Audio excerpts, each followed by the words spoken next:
So let's talk about the AWS Management Console. So as soon as you log in to your AWS account, and of course you have a free tier account, or even if you do not, you'll be seeing this dashboard. So once you're on this dashboard, notice it's the dark mode or the light mode. I've set it up as dark mode because that's what I like to do, but you can simply navigate by clicking on the settings icon here and click on light, and that is going to change to your probably the default one as soon as you log in, but we'll keep it as dark for now because that's looks pretty nice.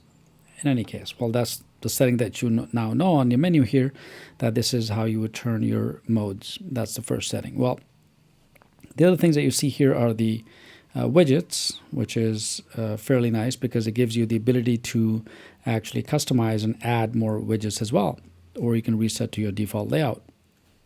So right now I have console home, recently visited widget, and then I have the application, the cost and usage, welcome to AWS Health Solutions, and so on.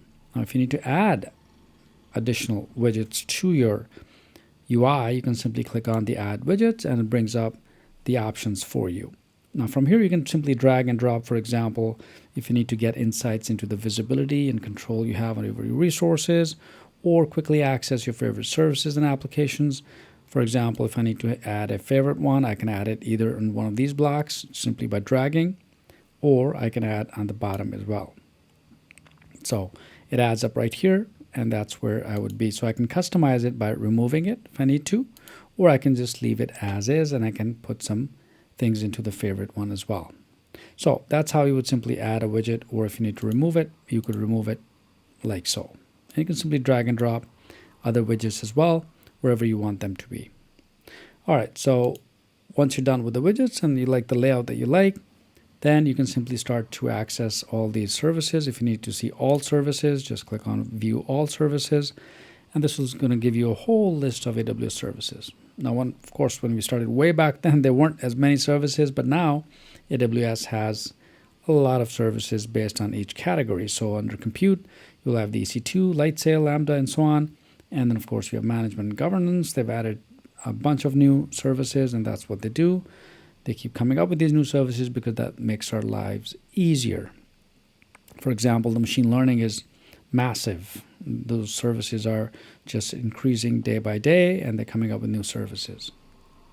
If you need to go to home, just click on either AWS here or console home. It will take you back to your main dashboard.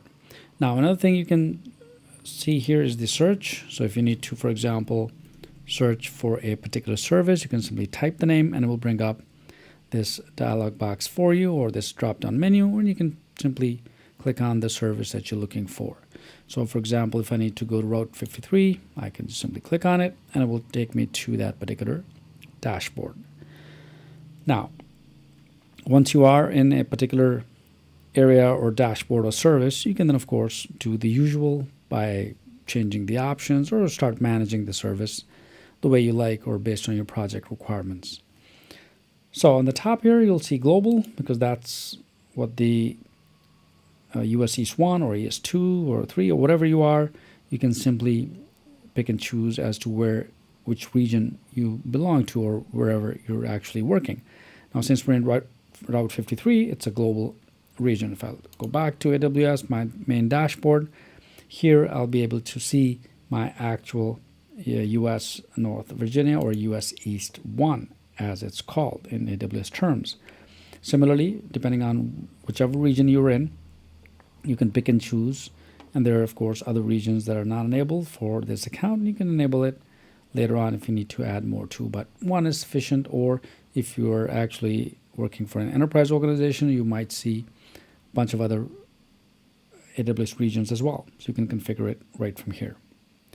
All right, another thing that you see on the menu is the console, or the Cloud Shell, I should say. Click on it and it will open up the Cloud Shell for you. Now, this is where you can basically execute the CLI commands, the command line interface. So this is something fairly handy. So you can take a look at the Cloud Shell itself, or you can open up your US East 1 environment or create a VPC environment, virtual private cloud environment if you like. So if I were to, let's say, just open up the Cloud Shell one more time, click on US East 1, and this is going to go ahead and connect to my environment, prepare my terminal, and give me a prompt where I can in fact execute commands or CLI commands for my AWS account. So if I'm not into the GUI interface, I can of course do the command as well. So if I can say AWS version, it's going to tell me the AWS CLI version, which is 2.28.8, and the Python is also installed as well. So this is how you would actually work on the Cloud Shell as well. If I need to close it, simply just close the shell. You can navigate to the Cloud Shell from the bottom left corner as well, and it's easier. So a couple of ways you can do it. And on the top menu, you'll also see notifications. This is where you can do the user configured, for example, notifications, or AWS managed notifications, and you can enable them if you like. These are simply notifications such as health notifications, health events, or under AWS, you can manage and receive AWS health notifications with user notifications to consolidate health emails and so on. So this is your notification center, and we talked about pretty much everything on the top menu here. And one thing on the top right, you'll see your account ID itself, and this is your account ID, your organization, service quotas, billing and cost management, and security credentials, for example, the IAM roles, and you can sign out as well. So that's really what the interface is all about.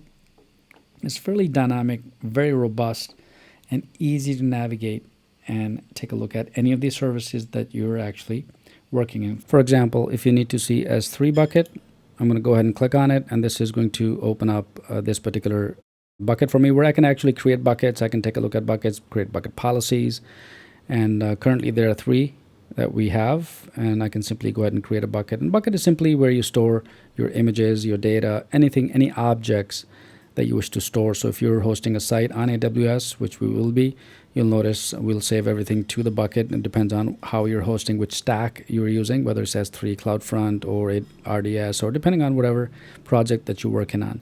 So here are all the buckets. If you need to create a bucket or delete or empty, you can do so right from here as well. So for example, let me go ahead and open one of these just so that you can see briefly. And here are the objects or the just index.html file in this particular bucket.